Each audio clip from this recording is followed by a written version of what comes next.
शुरुआत में मैं आपसे माफी मांगना चाहता हूं। आज सुबह हमारी फ्लाइट में कोई टेक्निकल सा डिस्टरबेंस हो गया था, इसलिए थोड़ी देरी हुई और आपको यहां 1-2 घंटे ज्यादा हमारे लिए ठहरना पड़ा। इसके लिए माफी मांगता हूं।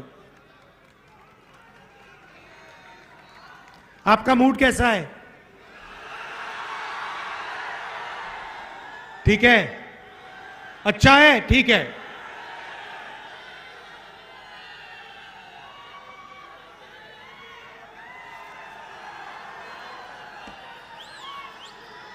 रास्ते में बिहार के युवाओं का जोश, बिहार की जो क्रांतिकारी हिस्ट्री है वो थोड़ा देखने को मिला। अब हमारी भारत जोड़ो न्याय यात्रा बिहार से निकलेगी। आपसे मिलने का मौका मिलेगा, आपसे बातचीत करने का मौका मिलेगा।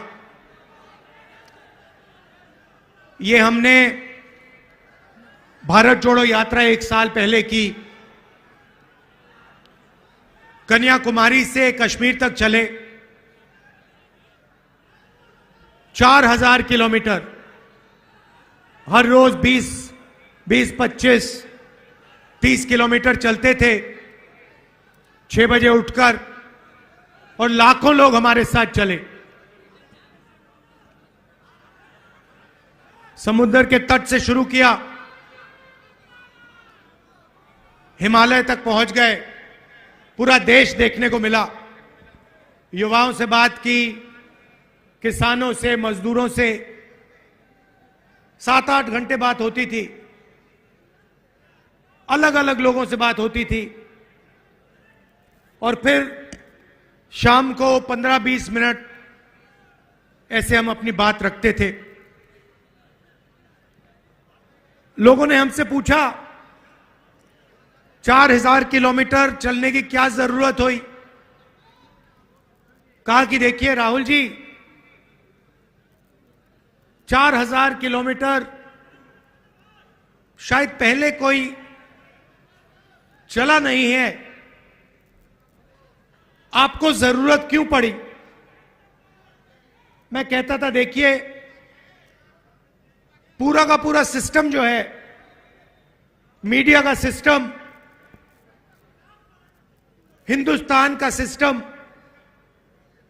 चुने हुए लोगों के हाथ में है, नरेंद्र मोदी जी के हाथ में है। मैंने अभी प्रेस वालों को मित्र कहा, मगर हमारे मित्र विपक्ष की बात टीवी पे तो नहीं दिखाते, अखबारों पे तो नहीं पढ़ाते। सही ना? वो टीवी पे आपको नरेंद्र मोदी जी का चेहरा दिखेगा, वो अदानी अंबानी का चेहरा दिखेगा,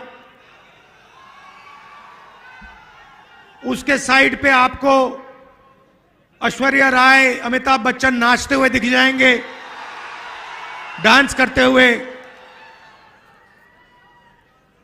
2-3 क्रिकेट वाले दिख जाएंगे, मगर गरीब किसान, मजदूर, बेरोजगार युवा आपको नहीं दिखने वाला। जैसे हजारों किसान दिल्ली की ओर चल रहे हैं, उन पर टीयर गैस चलाया जा रहा है, छर्रे मारे जा रहे हैं। मैंने 2 दिन पहले किसानों से बात की, फोन पे बात की। एक्स आर्मी का जवान था, उसके मुंह पे छर्रे मार दिए। मैंने उससे कहा देखो, आप पहले देश के लिए लड़ रहे थे, जब आप सेना में थे तब आप देश के लिए लड़ रहे थे, मगर आप ये मत सोचो कि आप आज देश के लिए नहीं लड़ रहे हो।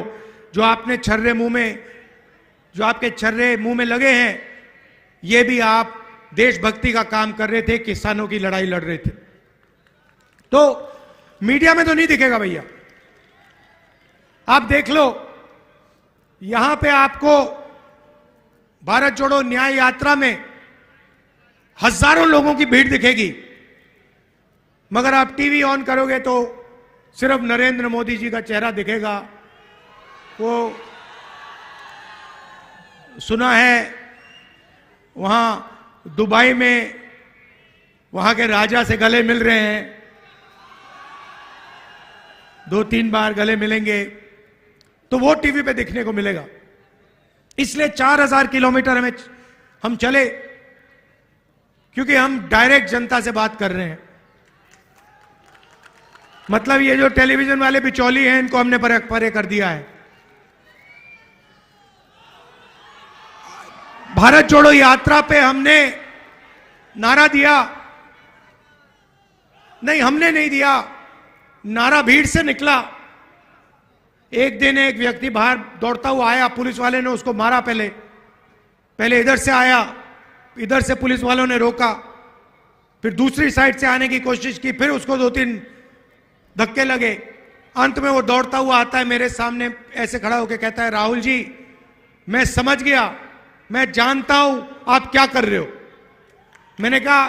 मैंने उससे पूछा भैया बताओ क्या कर रहा हूं।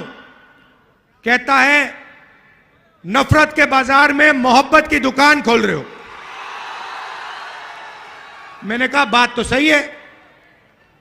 और फिर भाषण में मैंने कहा कि देखिए, भीड़ से आवाज आई है, भीड़ से नारा आया है, नफरत के बाजार में मोहब्बत की दुकान खोल रहे हैं। और सिर्फ मैं नहीं खोलता हूं, ये मोहब्बत की दुकानें आप सबके दिलों में है। आपने देखा होगा, कांग्रेस के किसी भी कार्यकर्ता को देखो, हमारे नेताओं को देखो, मुस्कुराते हुए चेहरे दिखेंगे। टेंशन हो, मुश्किल हो, कठिनाइयां हो, कांग्रेस पार्टी के नेता, कांग्रेस पार्टी के कार्यकर्ता मुस्कुराते हुए दिखेंगे। सही? देखो सारे के सारे मुस्कुरा रहे हैं। दूसरी तरफ बीजेपी के कार्यकर्ताओं को देखो, ऐसे देखते हैं। पूरी दुनिया को रोज ऐसे देखते हैं कि बाकी सब लोगों को कुछ नहीं मालूम, आरएसएस और बीजेपी के लोगों को सब कुछ मालूम। सोच है उनकी। और देश में कोने कोने में नफरत फैलाते रहते हैं। मणिपुर को जला दिया, एक जात को दूसरी जात से लड़ाते हैं, एक धर्म को दूसरे धर्म से लड़ाते हैं। तो उनके हिंसा और नफरत के खिलाफ हमने भारत जोड़ो यात्रा की और यह नारा दिया, नफरत के बाजार में मोहब्बत की दुकान। रास्ते में एक और बात पता लगी, 4000 किलोमीटर लाखों लोगों से मिले। हमने पूछा भैया बताओ, ये देश में जो नफरत फैल रही है, हिंसा फैल रही है, क्रोध है, इसका कारण क्या है? मैंने यह सवाल हजारों बार लोगों से पूछा, आम जनता से पूछा। नहीं, मोदी नहीं है, मैं आपको बताता हूं। मोदी इस चीज का चिन्ह है, मगर मोदी कारण नहीं है, कारण दूसरा है। और किसानों ने मुझे बताया, युवाओं ने बताया कि राहुल जी हर रोज हमारे खिलाफ कोई ना कोई अन्याय किया जाता है। हिंदुस्तान में गरीब लोगों को, कमजोर लोगों को 21वीं सदी में न्याय नहीं मिल सकता, और इसका नतीजा नफरत और हिंसा है। और यह बिल्कुल सही बात है।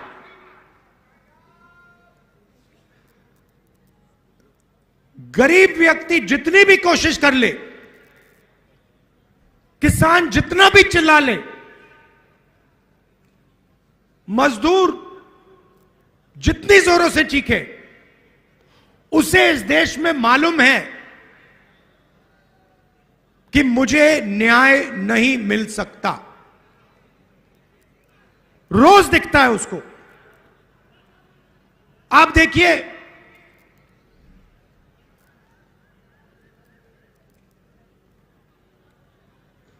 सबसे अमीर लोगों का नरेंद्र मोदी जी ने 14 लाख करोड़ रुपया कर्जा माफ किया है। 14 लाख करोड़ रुपया। नरेगा में कितने लगते हैं? साल में कितने लगते हैं? कितने? how much? नरेगा का एक साल? नहीं, बजट साल का। नरेगा का पूरी की पूरी नरेगा को चलाने के लिए एक साल के लिए 70,000 करोड़ रुपए। सबसे गरीब लोगों के लिए एक साल में 70,000 करोड़ रुपए। और सारे के सारे अमीर लोगों ने कहा, देखो यह पैसा जाया हो रहा है। 70,000 करोड़ रुपए मनरेगा में जाते हैं और 14 लाख करोड़ रुपए हिंदुस्तान के 10-15 सबसे अमीर लोगों का एक सेकंड में कर्जा माफ हो जाता है। अखबार में नहीं आता। क्यों? क्योंकि अखबार उनके। पहले एक अखबार था, वो एक टेलीविजन था, मीडिया, एनडीटीवी, उसको भी अदानी जी ने खरीद लिया।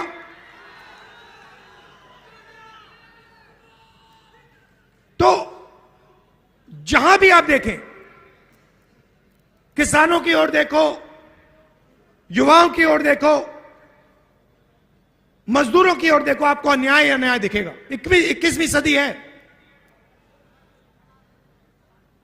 आर्थिक अन्याय, 40 साल से सबसे ज्यादा बेरोजगारी। ये हमारे सारे युवा ये टेलीफोन लिए घूमते हैं। ये चाइना में बनता है। इसका फायदा चाइना के युवाओं को मिलता है। रोजगार वो ले जाते हैं। और होता क्या है? चाइना का माल हिंदुस्तान के 10-15 अरबपति यहां बेचते हैं। चाइना के युवाओं को फायदा होता है, चाइना की कंपनियों को फायदा होता है, और हमारे यहां 10-15 अरबपतियों को फायदा होता है। और जो छोटे व्यापारी हैं, स्मॉल मीडियम बिजनेस वाले हैं, छोटे कारखाने चलाते हैं, उनके लिए क्या? उनके लिए जीएसटी, उनके लिए नोटबंदी। खत्म कर दिया सबको। आप किसी से पूछ लीजिए, यहां पे इंडस्ट्री हुआ करती थी, सारी की सारी बंद हो गई। बिहार के लोग बाकी प्रदेशों में जाके मजदूरी करते हैं, कॉन्ट्रैक्ट लेबर का काम करते हैं।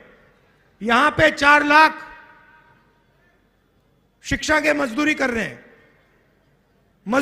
हैं, कॉन्ट्रैक्ट पे हैं। उनको एक दिन में निकाला जा सकता है। तो यह आपको सब जगह दिखेगा। अच्छा, मैं आपसे सवाल पूछता हूं, हिंदुस्तान में पिछड़ों की कितनी आबादी? कितनी? 50%। ठीक है। दलितों की कितनी आबादी? 15%। आदिवासियों की कितनी आबादी? 8%। कितना हुआ? 50, 15 और 8 कितना हुआ? 73 हुआ ना? तो पिछड़ों की, दलितों की, आदिवासियों की आबादी 73%। अब मैं आपसे पूछता हूं, हिंदुस्तान की सबसे बड़ी 200 कंपनियों में उनकी लिस्ट निकालो। मैंने निकाली है। और उनकी मालिकों की लिस्ट में आदिवासी, दलित और पिछड़े कितने हैं, मुझे बताओ। कितने हैं? 0। एक नहीं है। चलो छोड़ो, ये बताओ उनकी सीनियर मैनेजमेंट में कितने हैं? 0। अच्छा बताओ, मीडिया की कंपनी के मालिक ओबीसी, दलित, आदिवासी कितने? 0।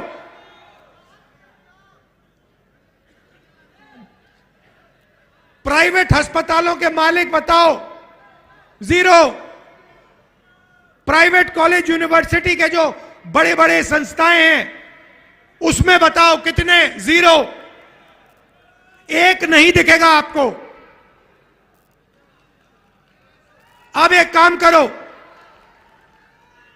कॉन्ट्रैक्ट लेबर की लिस्ट निकालो, मजदूरों की लिस्ट निकालो और उसमें उनके नाम पढ़ो।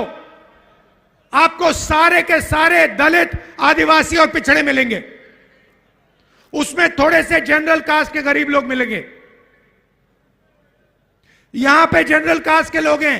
आपसे पूछता हूं, हिंदुस्तान की सबसे बड़ी कंपनियों में गरीब जनरल कास्ट के लोगों के लिए कितनी जगह है, मुझे बताओ।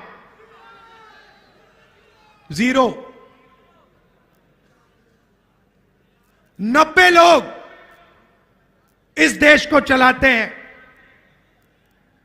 90 आईएएस अफसर इस देश के बजट को बांटते हैं। प्रधानमंत्री नहीं बांटता, एमपी नहीं बांटते। 90 अफसर देश के बजट को बांटते हैं। वो चुनाव नहीं लड़ते कभी, वो परमानेंट रहते हैं।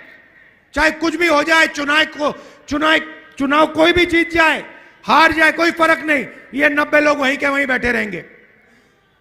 मुझे बताओ, 90 में से 73% वाली आबादियों के कितने लोग? भाई और बहनों, 90 अफसरों में से 3 पिछड़े वर्ग के, उनको कोने में बैठा रखा है। 3 एससी और 1 आदिवासी। भाइयों और बहनों, अगर हिंदुस्तान की सरकार बजट में 100 रुपए खर्च करती है तो ओबीसी अफसर 5 रुपए का निर्णय लेता है। आदिवासी अफसर 100 रुपए में से 10 पैसों का निर्णय लेता है और दलित अफसर 100 रुपए में से 1 रुपए का निर्णय लेते हैं। मतलब अगर हिंदुस्तान की सरकार बजट में 100 रुपए खर्च करती है तो इस देश की 73% आबादी सिर्फ 6 रुपए 10 पैसे का निर्णय लेती है। और उसमें मैंने माइनॉरिटी की बात नहीं की, उनको अलग रखा है, वो भी 15% है। तो बात समझिए, आप वोट देते हो, आप अपनी सरकार चुनते हो, मगर 73% लोगों के लिए ना कॉरपोरेट इंडिया में जगह, ना मीडिया में जगह, ना बड़े उद्योगों में जगह, ना ब्यूरोक्रेसी में जगह, ना हाई कोर्ट में जगह। हाई कोर्ट का आंकड़ा मेरे पास है, 650 हाई कोर्ट के जज हैं। उसमें से अगर आप 73% वाले लोगों को देखो, 650 में से 100 हाई कोर्ट के जज या दलित या आदिवासी या पिछड़े वर्ग के। मतलब आबादी आपकी, जीएसटी का पैसा आपका, आप देते हो। आपने शर्ट खरीदी, ये जो गुलाबी शर्ट पहने हो, कितने रुपए की शर्ट थी ये? हाँ, 300 400 रुपए की शर्ट है। जितनी जीएसटी इन्होंने दी, उतनी ही जीएसटी इस शर्ट के लिए अदानी और अंबानी देंगे, उतनी। ये अगर 18% जीएसटी शर्ट के लिए देंगे, 18% अदानी देगा। इनकी आमदनी 50,000 रुपए, उसकी आमदनी लाखों करोड़ रुपए। जितनी जीएसटी ये देता है, उतनी जीएसटी वो देता है। वो महल में रहता है, वो हवाई जहाज में उड़ता है, मगर जितनी जीएसटी हिंदुस्तान का मजदूर देता है, उतनी जीएसटी अदानी देता है। यह अन्याय है।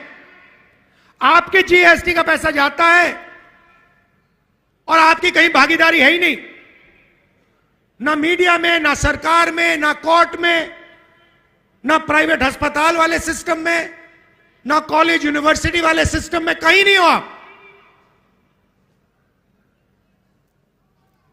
आपके लिए एक नई कैटेगरी निकाली है, कॉन्ट्रैक्ट लेबर। एक दिन में आपको जूता मार के बाहर निकाला जा सकता है।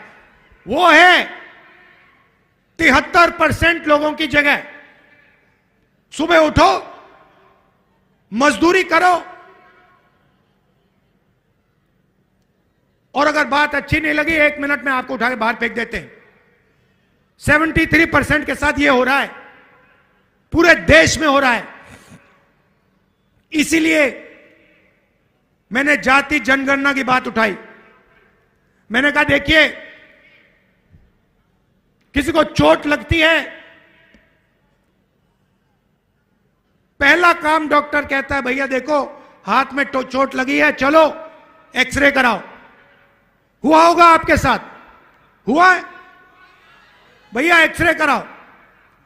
अगर आपका हाथ टूटता है और अस्पताल जाते हो, डॉक्टर कहता है मैं एक्सरे नहीं कराऊंगा, एकदम आप उसको पकड़ते हो, कैसे नहीं कराओगे? मुझे चोट लगी, आपको एक्सरे कराना पड़ेगा, क्योंकि एक्सरे से पूरा का पूरा पता लग जाता है। जाति जनगणना सामाजिक एक्सरे है। उससे सारे के सारे पिछड़ों को, दलितों को, आदिवासियों को, गरीब जनरल कास्ट के लोगों को पता लग जाएगा कि इस देश में क्या हो रहा है। और जाति जनगणना का मतलब आप समझो, सबसे पहले सब लोगों को बता देंगे कि भैया इस देश में पिछड़े कितने, दलित कितने, आदिवासी कितने, जनरल कास्ट के कितने।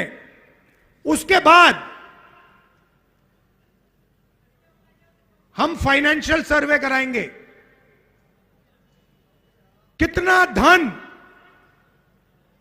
किस वर्ग के हाथ में है।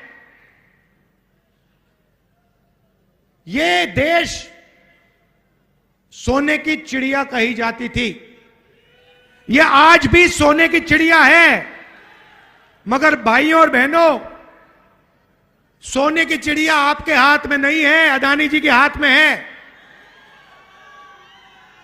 इसीलिए जाति जनगणना से सबको पता लग जाएगा कि पिछड़ों के पास कितना धन है, आदिवासियों के हाथ में कितना धन है, गरीब जनरल कास्ट के हाथ में कितना धन है। और ये 1% लोग, अरबपति लोग, बड़े बड़े ब्यूरोक्रेट्स, इनके हाथ में कितना धन है। दूध का दूध, पानी का पानी हो जाएगा। ये भाइयों और बहनों क्रांतिकारी कदम है। आजादी जैसे हुई थी, क्रांतिकारी कदम, सफेद क्रांति, हरी क्रांति, कंप्यूटर रेवोल्यूशन, बैंक नेशनलाइजेशन, वैसा ही एक क्रांतिकारी काम है। और मैं आपको बता रहा हूं, इसके बिना आप सब लोग भूखे मर जाओगे, कुछ नहीं बचेगा, ना रोजगार मिलेगा, ना आपके बच्चों के पास भविष्य होगा, क्योंकि 1% लोग पूरा का पूरा धन उठा के ले जाएंगे। इसीलिए मैं कह रहा हूं, सामाजिक न्याय का अगला कदम जाति जनगणना है और कांग्रेस पार्टी इस काम को करके दिखा देगी। कुछ ही दिन पहले हमने एक ऐतिहासिक कदम उठाया। पहली बार हिंदुस्तान की हिस्ट्री में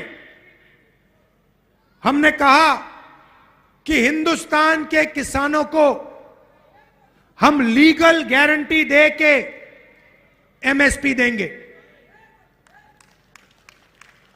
कानूनी गारंटी वाली एमएसपी कांग्रेस पार्टी हिंदुस्तान के हर किसान को देने जा रही है। ऐतिहासिक काम है।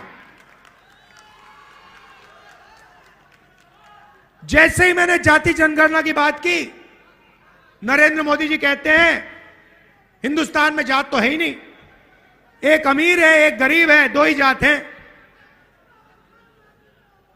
पहले कहते थे मैं ओबीसी हूं, अब कहते हैं दो ही जात हैं। हमने एमएसपी की गारंटी दी, बीजेपी के लोग कहते हैं कांग्रेस पार्टी ये कर ही नहीं सकती। पहले हमारे बारे में कहते थे कांग्रेस पार्टी किसानों का कर्जा माफ नहीं कर सकती। 72,000 रुपए कर्जा माफ करके हमने दिखा दिया, 2 मिनट में दिखा दिया, 10 मिनट लगे उसको करने के लिए। तो यही भारत जोड़ो यात्रा का लक्ष्य है कि हम सामाजिक न्याय, आर्थिक न्याय, इन चीजों की बात करें और इन चीजों की लड़ाई लड़ें। बीजेपी ने राम मंदिर का उद्घाटन किया, देखा आपने? मुझे बताओ, टीवी आप सबने देखा, आपने उद्घाटन में एक गरीब व्यक्ति का चेहरा देखा? अंबानी दिखे, अदानी दिखे, अमिताभ बच्चन दिखे, नरेंद्र मोदी दिखे, हिंदुस्तान के सारे सारे अरबपति दिखे, किसान दिखा, मजदूर दिखा, बेरोजगार युवा दिखा? तो फिर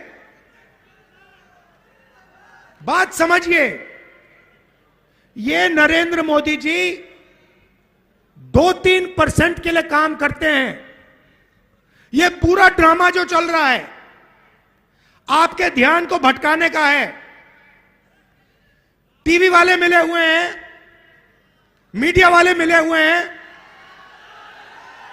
अदानी, अंबानी, नरेंद्र मोदी, ये 10-15 लोगों की टीम है और इनका काम आपसे आपका जो जीएसटी का पैसा है वो छीनने का है, वो लेने का है और 24 घंटे आपके ध्यान को इधर उधर करने का है। देखो भैया, उधर वो ऐश्वर्या राय नाच रही है, वो देखो भैया अमिताभ बच्चन ने डांस मारा, वो देखो भैया विराट कोहली ने चौका मारा, ओ भैया देखो पाकिस्तान में लड़ाई हो गई, ओ देखो चाइना में ये हो रहा है। मगर हिंदुस्तान में कितनी बेरोजगारी है उसके बारे में नहीं बोलेंगे, जीएसटी का पैसा कहां जा रहा है उसके बारे में नहीं बोलेंगे, जाति जनगणना उसके बारे में नहीं बोलेंगे, किसान की एमएसपी उसके बारे में नहीं बोलेंगे, कॉन्ट्रैक्ट लेबर उसके बारे में नहीं बोलेंगे। कभी नहीं दिखेगा मीडिया पे, दिख ही नहीं सकता, वो आपका है ही नहीं, वो आपका है ही नहीं।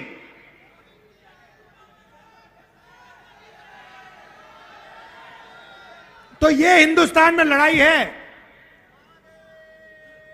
ये लड़ाई हिंदुस्तान में। एक तरफ 99% लोग, उसमें 50% पिछड़े लोग, 15% दलित, गरीब जनरल कास्ट के लोग, आदिवासी, माइनॉरिटी, ये सब, और दूसरी तरफ चुने हुए अरबपति, नरेंद्र मोदी, मीडिया, इसीलिए हमने भारत जोड़ो यात्रा में न्याय शब्द जोड़ दिया।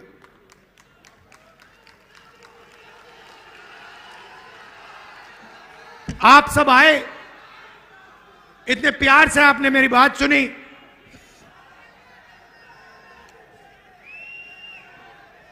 इतने प्यार से आपने मेरी बात सुनी और इतने जोश से आपने मेरा यहां स्वागत किया। दिल से आपका धन्यवाद करना चाहता हूं। नमस्कार, जय हिंद। न्याय का हक मिलने तक।